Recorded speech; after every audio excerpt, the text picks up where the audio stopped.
Good afternoon, everybody, and welcome to the Black Doctoral Network Workshop Series. I am Dr. Jeffrey Coleman, and I will be your moderator for this workshop. Just a few housekeeping notes. I will post a link in the chat with the survey for the presentation. Please give your feedback on it. It's important to us because um, it helps us to continue giving these type of classes and making sure that we improve on them for, any upcoming classes and even the national event. If you have any questions, feel free to use the raise hand icon at any time to ask your questions, and I will promptly get to you, or you can put them in the chat, or you can save them to the end. If you save them to the end, please just make sure that you actually write your questions down so you don't forget them, because I want everybody to get their questions answered. So today's workshop is about you using your advanced degree for economic development, and it will be presented by Ms. Karis Wilson, and she is a third-year doctoral student in the Department of Communication at the University of Oklahoma. Her research includes organizational technology and health communication. She conducts both pure and applied research on stakeholder group communication and how cross-sectional participations impact organizational and individual success. She will also be doing an internship at Microsoft this summer as a PhD research for the social media collective. So on that note, I'll go ahead and turn it over to Ms. Wilson, and just remember to check your chat for the links and two upcoming seminars that are tonight and next week. So Ms. Wilson, the floor is yours. Thank you so much, Jeffrey, and thank you to everyone who has joined today. I'm really excited about this workshop, just because I think that there's a lot of information out there, and of course we can't know everything, but I think the sharing of knowledge helps to just get one step closer to kind of figuring out how you as an individual can navigate your career and academic journey so it kind of fits in line with, or kind of helps you at least get to the next point or the next step with where you want to be and what feels best for you with regard to your career overall, your career path and journey. So with that being said, Jeffrey's already announced the title. So I'm going to go here to the next slide. Before I kind of go over what the agenda is for today, if you will, I do just want to say that I am a third-year doctoral student in the Department of Communication at the University of Oklahoma, and hopefully soon to be candidate here in the next week. I just finished my exams and such, so looking forward to that. And then my specific research area is organizational communication, but then my kind of secondary areas are organizational technology, organizational health communication as well.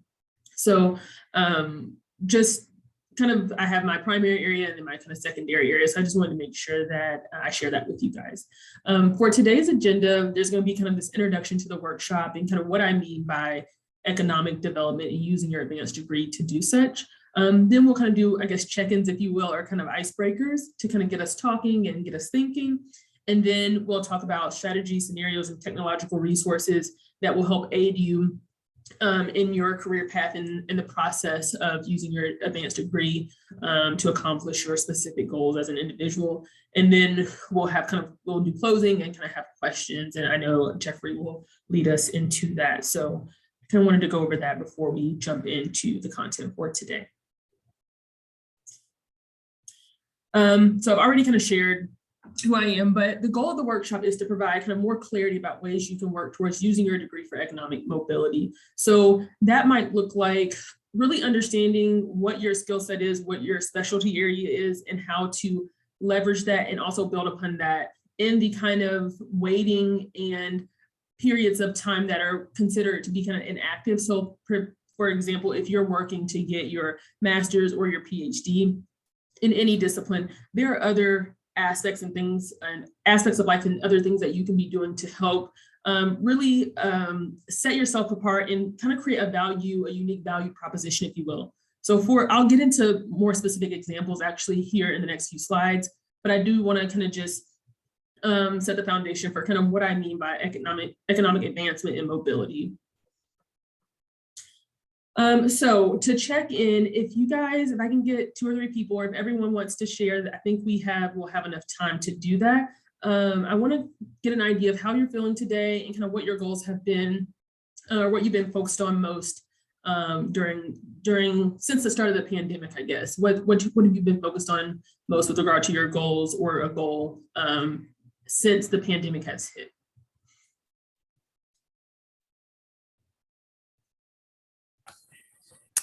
I can start. Congratulations, future Dr. Wilson. My name is Kim Proctor. So I received my PhD just like actually it was even a month before the pandemic hit. And I got my PhD wanting and being intentional about wanting to teach in higher education. So I come from a high school background, teaching high school for 5-7 years. And I, kind of felt really stricken because I just felt like I'm not going to be able to make any connections. How am I going to get this done? And for sure, for 1.5 years, all I did was work on my resume and try and make inroads and, focus on what my intention was to work in higher education.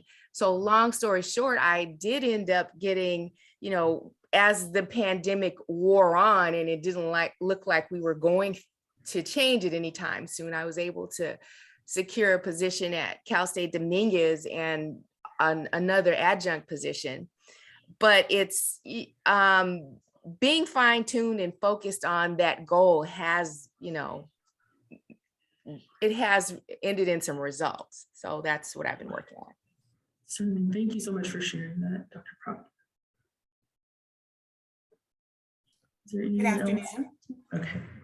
Good afternoon, everyone. My name is Levada Washington. I am going to my 3rd year PhD student in education, multicultural and equity studies. And during the pandemic, I started during the pandemic. So this was, I guess, how I started it. So I'm navigating pretty well, and I'm a licensed social worker. So I'm already I work at Ohio State University, and that's where I'm obtaining my PhD as well. So I'm still trying to navigate, I would say, that work-life balance. And my interest is in multicultural and equity studies, but on an organizational framework. More than just DEI, more of looking at through a critical race lens. So. Thank you so much for sharing that. Miss Kim in the comments said she's been doing well, and she managed to start a dissertation coaching business during the pandemic. I'll share. For me, during the pandemic, y'all were much more busier than me. I cut a lot of grass, and I didn't focus so much on my degree because I was done. But I did do a lot of volunteering on helping people with their dissertation. So from when the pandemic started, it's kind of a blur now, but around the time it started until now, I've helped, probably 30 different students write their dissertation and finish up with their degree. So I've been doing that, just volunteering, writing dissertations, editing, coaching, and just volunteering, doing it for free. So if y'all need some help, I'm available. Certainly. Thank you so much for sharing, everyone. And just, I guess, to get some insight for myself, I definitely typically view myself as more of like an introvert, or kind of a mixture, I guess, of the introvert extrovert. So when the pandemic hit, I was really like, what can I do to really maximize my time? I was all about maximizing my time and fitting in as much as I could, being that, you don't have the commute, or you don't have to kind of go through the being on campus process per se for everything that maybe you did initially. So I really tried to focus on doing a lot of what I'm kind of going to talk about in this workshop, and really just maximizing my efforts and time to get to the different goals that I was kind of developing along the way, and goals that I already developed up to that point. So that was kind of what my downtime looked like. So another question here, what is the most challenging task that you faced in life, or what is the most challenging task that you faced during the pandemic? So since we kind of already talked about pandemic stuff, we can either talk about quickly what is the most challenging task you faced in life up to this point. If you want to share what one of those things are, it doesn't have to be something you don't feel comfortable with sharing. Or if you want to discuss maybe one of the other kind of icebreakers down here, that's okay as well. But wanted to get a few of you to share maybe what some of that looks like, and it can be related to your career, academia, if you want it to be.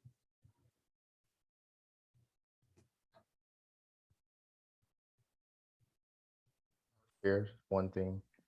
For me, I think the most difficult thing has been trying to complete all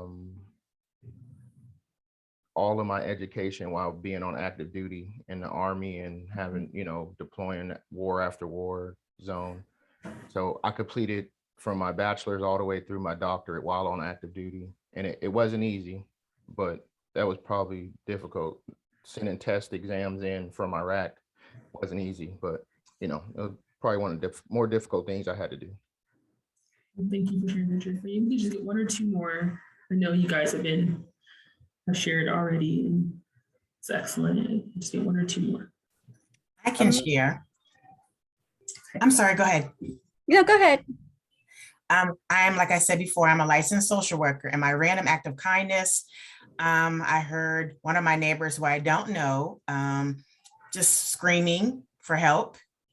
So then I went out my back door and I went to help this stranger, and I identify as a Black woman. She's white. Haven't met her before, but I helped her because she was older, fell, and I saw she was bleeding.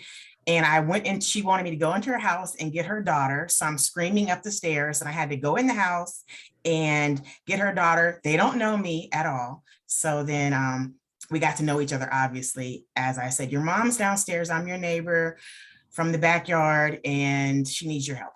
So that was my random act of kindness. That's before I did a presentation at work in the next hour. So. Did you want to share still what you were going to? What I do is, unlike Mr. Coleman, I did start doing my dissertation stuff for free, but I said, nah, I can make a living off of this now.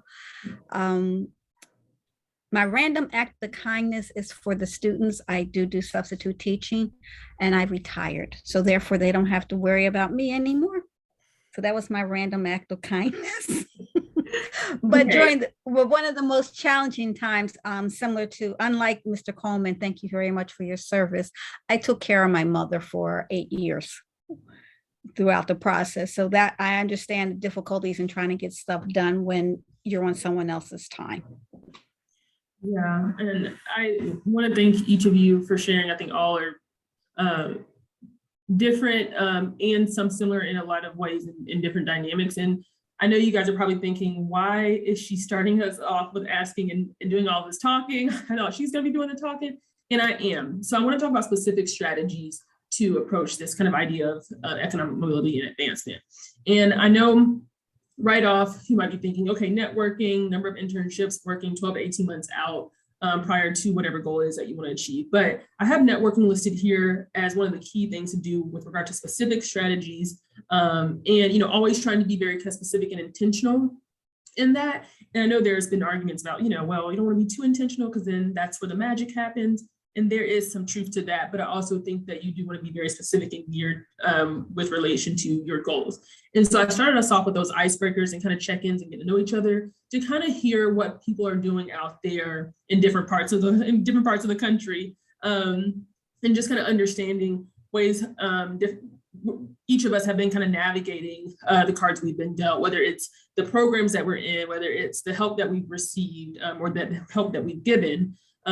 So I want to talk about networking here a little bit with regard to specific strategies. I know oftentimes networking can seem like this kind of abstract, I think, idea, and it can seem like it includes so many things, or it's just this linear kind of one type of thing where you're going, talking to people, and trying to figure out, how to build a relationship. So when an opportunity comes that people know who you are and what you're doing.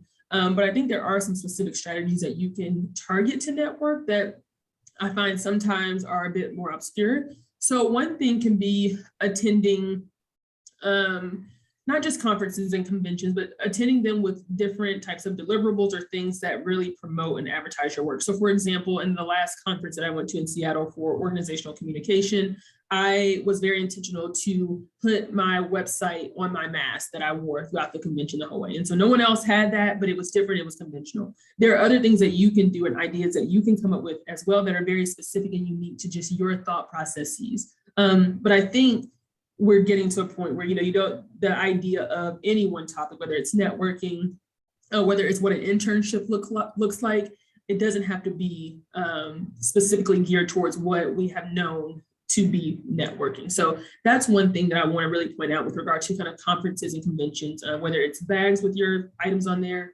I think individuals and students, especially I'm a part of Gen Z, right on the edge of being a part of Gen Z. And it's really been this push to really promote not only the organizations and institutions you work for, but self-promotion as well. So you can build a brand and you can grow in that way. With social sites as well, that can be useful as it relates to networking. Number of internships. So there are strategies that you can use to get internships, a number of strategies, which definitely we would have to fully discuss in another meeting and setting. But I think the key here, and the reason that number of internships is listed as number 2 for specific strategies is because I think they're not talked about enough in doctoral programs or master's programs even, and how they can be really helpful and how to secure those. And so going to career fairs can be important and can be helpful, and networking can be really helpful. But I think it's going to really come down to the 12 to 18 months planning out. You have to have an idea of what's out there to then pursue an internship that has the trainings and to have the individuals that are working in industries that you're most interested in place to then help you then move to the position where you want to be. So for example, I'll use myself for example, with Microsoft, that was an opportunity that I was looking at for about 1.5 years, 2 years out. And I knew I wanted to work as a PhD research intern. And so I went and looked at the job description and saw all of the different areas of research that their researchers were involved in, where their interns at that time, where they were focusing their time at, try to do a little kind of predicting of trends and see which direction they probably would move in the next year or two. And then began to try to make sure that I was clear in building a resume that cultivated and brought in my outside works with social media, with understanding YouTube algorithms, with understanding subscriber count, all these things, going to marketing meetings with companies and brands that brought me on as affiliates. Doing all those things enabled me to be able to more specifically, one, again, establish that unique value proposition and say, hey, this is what I bring in addition to my skill sets and credentialing as a doctoral student, someone who's getting a PhD in organizational communication. I also have coupled, so I think it's important to really try to plan for these types of things months out. And it doesn't have to be a perfect plan, but just something to really have an idea of how can I build up to this opportunity that I want, instead of it kind of hitting you 6 months out, because sometimes that's even not enough time, depending on, especially for us, those of you who are in doctoral programs. Are there any questions before I move on actually from kind of specific strategies in this area of networking and number of internships and targeting that? And I can answer questions at the end too, if you want to hold them to the end. Either way is fine. Okay. So using scenarios. So I found that the best way to kind of plan for goals is through the use of scenarios. And so what I mean by this is kind of thinking of your goal. So typically what I've done is if I've said I want to be a lead researcher at Microsoft one day, or I want to be a research manager at Microsoft one day, then I go and look and literally track back, what are the lead managers at Microsoft doing? What do they look like? What's their background? Identity can also be a conversation and a topic that's important, because companies are trying to promote and discuss what equity and inclusion and accessibility looks like, especially for people of color and especially for Black people. And so all these things come into play. And so looking at the language and the rhetoric that they use in their job descriptions, as well as looking at where the people who have done what you're trying to do, their path to get there. And I've even gone so far as to reach out to different individuals and say, hey, can you help me with, what, how to format a certain type of resume or application that needs to be, that will get the attention of individuals. And so while I'm doing that, I'm also doing a lot of work on the back end on my own, kind of those things that we talked about with specific strategies and skills. So those things, those are just kind of for you, if you will. You're building that up, you're putting in the work on that end.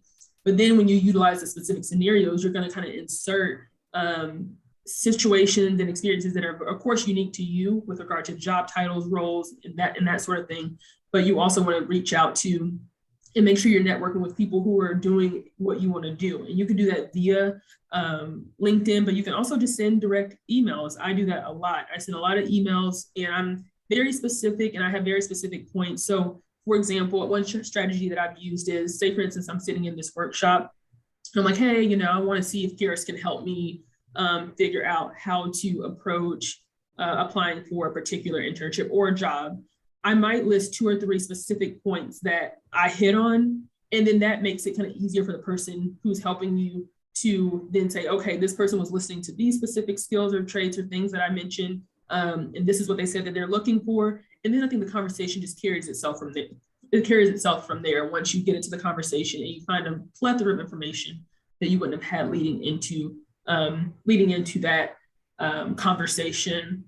And then I think lastly, I kind of already touched on this, but you want to just think about how the use of this kind of scenario, if you will, and kind of thinking about how you're going to leverage your skill set and unique value proposition, how you're going to use that and how it factors into the kind of big picture and where you kind of see yourself long-term. If you don't have an idea of where you see yourself long-term and you're still filling things out, I think that's okay. I think then it's even all the more important to really get involved in doing that work, kind of that 12 to 18 months out if you can, and just little by little each day investigating, doing some research on, again, what people are doing in industries that you're interested in, or doing, people call them informational interviews. I call them coffee chats, but really trying to reach out to different individuals in your area in order to get a better idea of what you should be doing and things that you have been doing that are helpful, and maybe things that you should back off of. And then tech resources. So when I mention tech resources, I'm talking about using kind of the advances of technology and using it to your advantage via having access to virtually almost everyone and anything in a way. And so we know that these advances for technology have kind of created some negativity with regard to how individuals interact online, but it's also created a lot of positive things and a lot of positive outcomes. And so we talked about social sites, and I think everyone's very aware of that, but I find that not everyone is comfortable with social networking sites. And so that's something we can talk about further if you want later on, about kind of curating a social site that fits for you and where your mental health is. I know I do this. I'm very intentional with how I try to help the algorithm help me, because certain things I don't want recommended to me. Seeing everyone's success isn't always the most healthy because you're comparing yourself. So there's very specific things I do to stay in the know and to stay connected with people in my area and in my industry, but also make sure that watching other people's success doesn't take a toll on me, and I stay focused on my goals and what's most important to me in my career. Self-promotion and building for the future. So I don't want to get too far outside the scope of what we're talking about here. But I study and follow McKinsey & Company, BCG, or Boston Consulting Group, Bain, which are management consulting firms, which are in that kind of East Coast area. And one thing that they're really trying to kind of talk about, and they've been doing a lot of research on, is kind of NFTs and kind of where the future brick and mortar stores like your retail and where all these companies are going with all of this, since there's so many changes happening with COVID. And one thing that they've been talking about is how, whether it's NFTs and people having their own brands and selling stuff, or it's consulting gigs and on-demand labor, they're saying that things are going to really change potentially into this almost model of influencers potentially and employees maybe having to leverage what they built on social media already. They're suggesting this. I don't want to, like I said, put this and say that they said this specifically. But what I've taken from it and kind of what I've understood is that that the world is changing in a way where how people have built their brands on social media, how people have built up their, not just brands, but following and social media presence is going to be key into one, letting employers know what you're doing, what you're up to. But I think that there's going to come a time where it's going to be helpful in leveraging whatever you're involved in, whether it's something with the company and they're looking for additional work or specific skill sets that they're willing to pay, I don't know, even bonuses for and such. So all of those things, I think you can prepare and plan for through small steps each day at this point in life, and then moving kind of closer to maybe where you want to be. And then increasing productivity. So my productivity skyrocketed during the kind of first initial phases of the pandemic. And I think it's because, one, I tried to reach out to people to see how they were being most productive. But I think in addition to that, I did a lot of research on how sites like Calendly, how sites like Fiverr, how to really utilize these sites within the means of my budget, because we all know as a doctoral student, you feel like you have literally no money to invest or spend on outside things. But I was able to kind of figure out how to make that work. And I found that hiring a virtual assistant, and this is a real person, so it's not like a virtual assistant in the sense of kind of an AI or automated machine or system, but hiring a real person and communicating with them through Fiverr, she has helped me tremendously with regard to setting up different areas of my personal kind of career stuff, as well as getting organized for my academic stuff.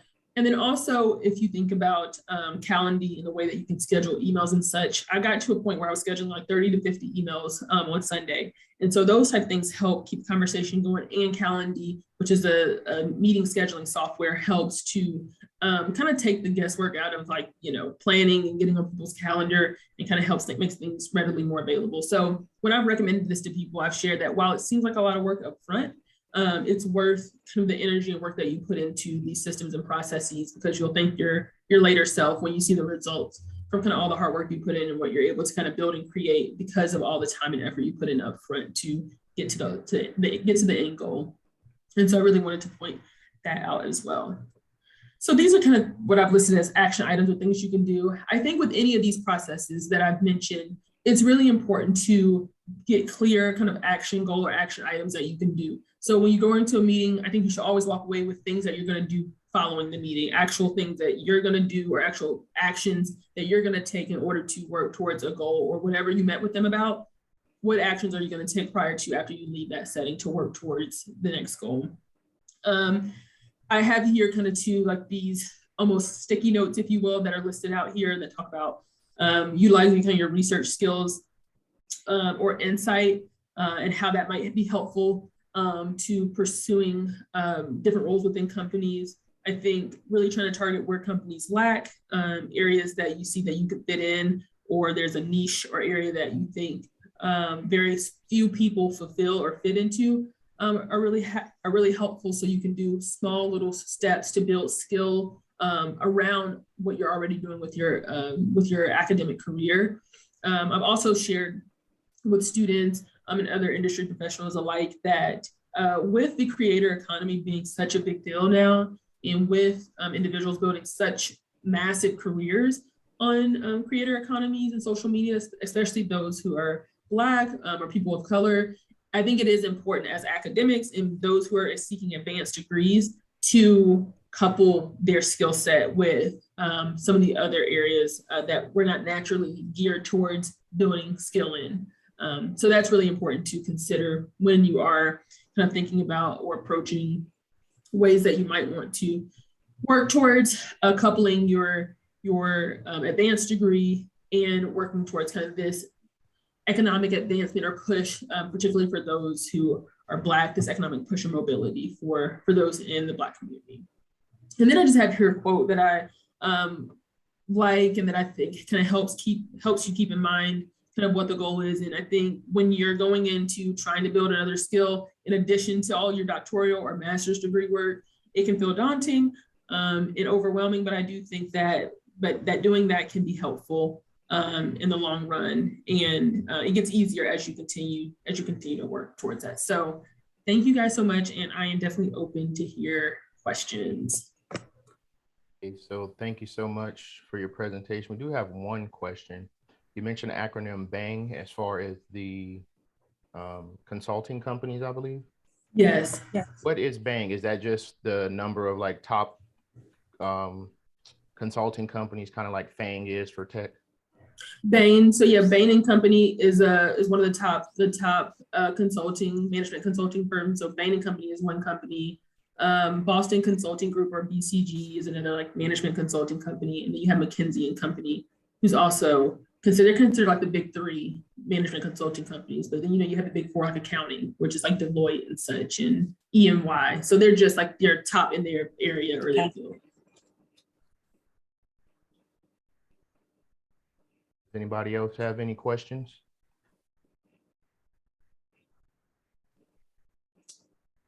I do. So I have another question for you, Ms. Sure. Harris. So is there one degree to choose over another when you're trying to position yourself in like for economic development with your degree? Yeah, so I think it depends. I think oftentimes students, whether it's undergrad, master's, or PhD, may go into an area with a fairly good grasp of what they want to do, but not how they're going to distinguish themselves.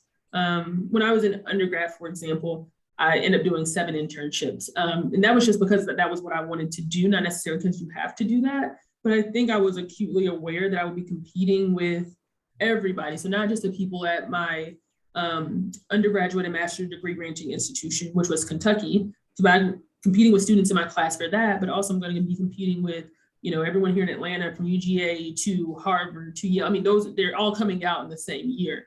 And so I think that to be aware of that and to plan ahead of time as much as you can to corner either the market in a way where you're very unique and you stand out is important. I think, again, there are ways you can do that, and there are ways that that might look different for each individual. So I don't know if I necessarily believe, LinkedIn actually posted like top 10 industries since the pandemic has hit. And they had like your typical tech companies, management, areas that are going to specifically help with economic mobility and advancement. I think it's more so about the individual getting clear on what they're going to do with the degree and how they can utilize it. And so even if you don't have a clear idea at the beginning, I think it's important to do the research to really figure out how are you going to distinguish yourself when you're competing against those who have the same degree and who can do the same thing, who have a PhD as well in organizational communication and who study stakeholder group partnerships and such. So I open the floor to anybody else before I ask more questions. Miss Chevette, you look like you have a question. I don't know. I got this. No. Not really, but you thank you for prompting me, and thank you for your presentation. So I'm in the area of public health. I'm on the faculty at BU School of Public Health, and our students have a mix of wanting to, well, like all students, they want to change the world, and activism and advocacy is a big part of the agenda here. But I don't think they've ever considered the economic development side. So I'm just curious about your thoughts of when people are coming from like a health or a public health point of view,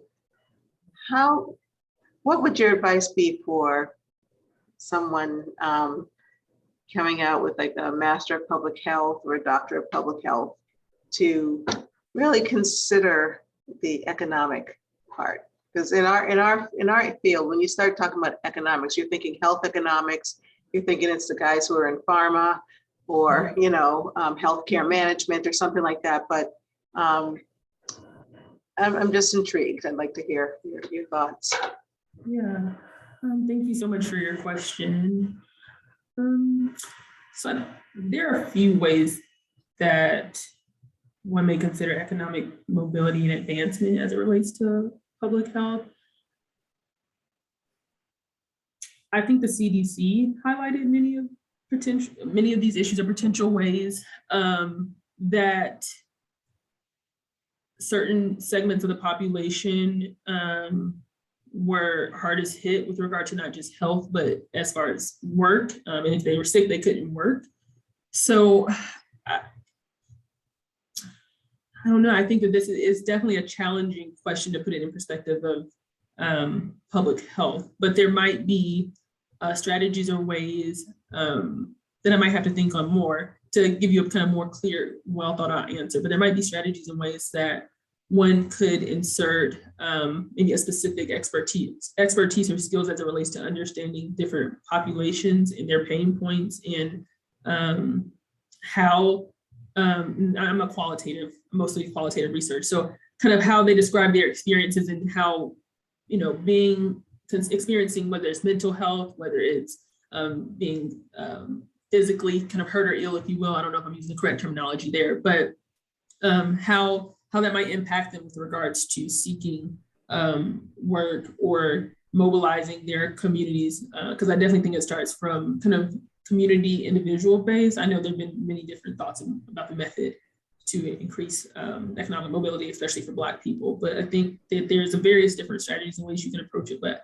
I hope I've kind of given a little bit of insight into my potential thoughts, but that's an excellent question. So thank you for asking me. All right, we have a question in the chat, but before we go there, I think this question for me ties into the last question and kind of you can give them more to it.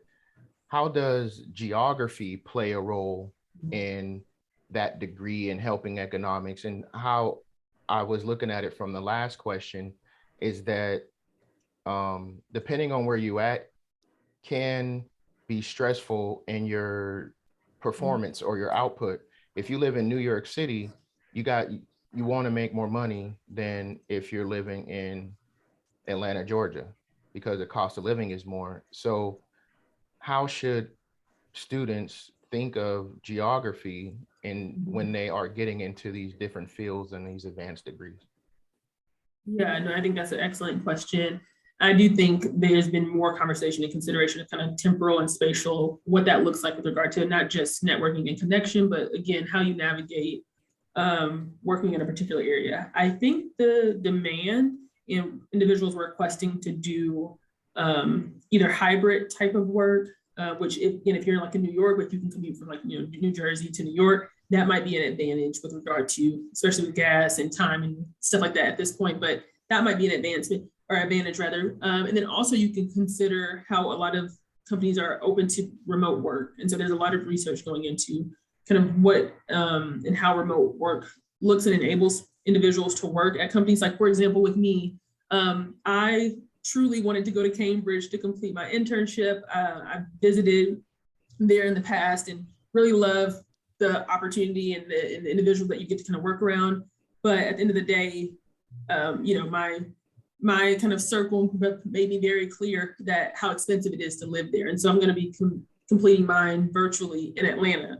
And so a huge opportunity and opening there and window for an opportunity for, again, if we're thinking about this economic advancement for those who maybe didn't have the, means or ways to access these types of internships, whether it's finding out about them, whether it's applying to them, networking, and then also actually working at the company. All those are hurdles and I think obstacles that a lot of people have been tasked with, those that are specifically disadvantaged that are now kind of creating a bit of, more accessibility and open space for individuals to potentially go into those roles. So I definitely think that the hybrid and the kind of work from home has helped with that a little bit. I hope that answers your question, Jeffrey.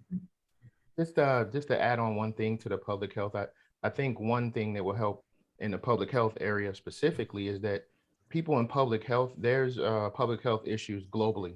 So when they get this advanced degree, do they want to work for a local based company, a nationally based company, or international company where they can go to Africa, deep in the forests of South America, or do they just kind of want to maybe work in a lab, teach? I think that the follow-on career is very important in that field because it is so global.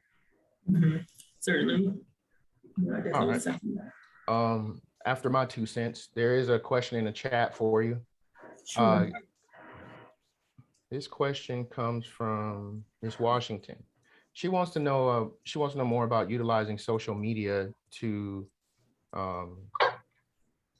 gain access to networking or economic opportunities. I'm sorry, one more time for me, Jeff. Sorry, the comment that popped up, I got distracted a little. I'm sorry, one more time. Yeah, so can you explain about how to utilize social media to tap into networks and economic opportunity? Yes. Okay. So some of the strategies I actually use. One is network to me has always meant not just those who you kind of interacted with and encountered, but to me, it's the school in which you go to. To me, that's your primary network pushing you. So whether you've gone to University of Oklahoma or UGA or Emory or Harvard, Howard, that's your main kind of, to me, networking machine that I feel like is really pushing you and pushing opportunities to you. And so when I see that there have been other individuals that have attended either University of Kentucky, which is my, again, undergrad and master's institution, or a degree granting institution, or University of Oklahoma, I really try to lean into communicating and networking with those individuals, because they usually kind of have an idea of what the experience was being there. And usually that's how I've seen networking occur in a way that's been extremely helpful. I don't think that's the only network. I think that there's a network in regards to, if you come from Atlanta and that's been your kind of home for several years, there's ways that you can work and utilize that network within your industry and field. So typically, like if I'm on LinkedIn has gotten so sophisticated, and they continue to make improvements where they'll show you like individuals who come from your school who are working at a specific company. If you're on the company's like LinkedIn profile, they'll show you all the connections there. And so I usually go and I look and analyze those individuals if they're in my area. Sometimes they're not your area. Sometimes you don't always find a connection just via school.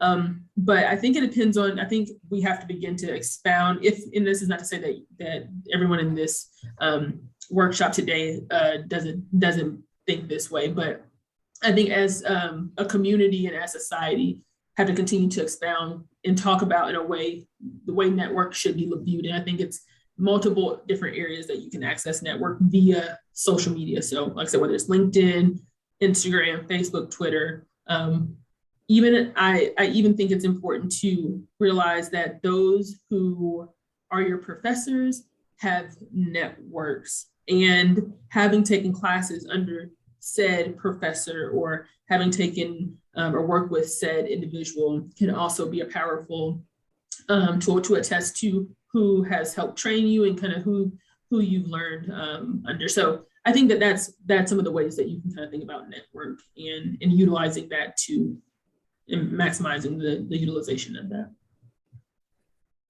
Anybody else have any more questions for Ms. Wilson before we wrap it up?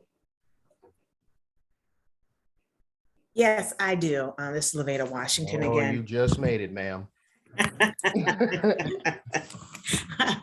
Yes, Ms. Wilson, you referenced earlier regarding social media being used as a platform that companies and organizations will utilize to, I guess, look at promotions and just more integration into their company. Can you explain on that a little bit more? Wait, so just so I'm clear, do you remember what slide, or can you share a little bit more about? Was it the slide where you talked about, I think it had social media on there as well as, let me look at my notes. Let me see. Maybe before the 12 to 18 months, maybe before, it was during that slide. I think it was regarding social media and how it will be utilized in the future. I think you were talking about the Bang as well, information, and just how companies will utilize social media and want their employees to utilize social media to maybe be in contact with them, to kind of follow them, see what they're doing on the social front as well as political front, or something of that nature. Yeah, no, I know exactly what you're talking about now. Yes, thank you for that clarification. So Yeah, and I don't want to proclaim to be, I just want a disclaimer, I'm not an expert on NFTs and kind of Web3 and where they're going with that. But the org technology aspects of my research lead me to read about how organizations may utilize technology, and McKinsey and Company specifically. If you want to go look at articles, or if you want to reach out to me, and I can send some of those articles as well, they talk about kind of ways that companies are going to have to change their approach because brick and mortar has changed as far as how they're used and, you know, if it's going to be useful. So they're consistently doing work on that. But they kind of talked about how the models of how hourly wage employees, as well as those in leadership positions or even positions that maybe even in the C-suite, how those positions are going to change with relation to what they're going to look to employees to potentially do, or opportunities that employees might gain through working with them. And like I said, I'm interested in doing research about this, but I don't know if, I don't know, again, the specifics of if this is going to go in this direction, but I think, and based off what they have researched, that there's going to be more asking employees to serve in kind of consultative, on-demand labor roles, even as they work in maybe like hourly or salary positions. I think there's going to be unique ask or opportunities for employees to either gain from a financial standpoint. So if it's just leveraging or using their skill set that they've learned through running a YouTube channel or running a social media site or a brand via social media. I think organizations are going to lean into that and see how they can work with fellow employees to serve as maybe influencers of their products. I think it's going to be less outsourced. But again, I don't want to put this out there as if this is fact. This is just kind of what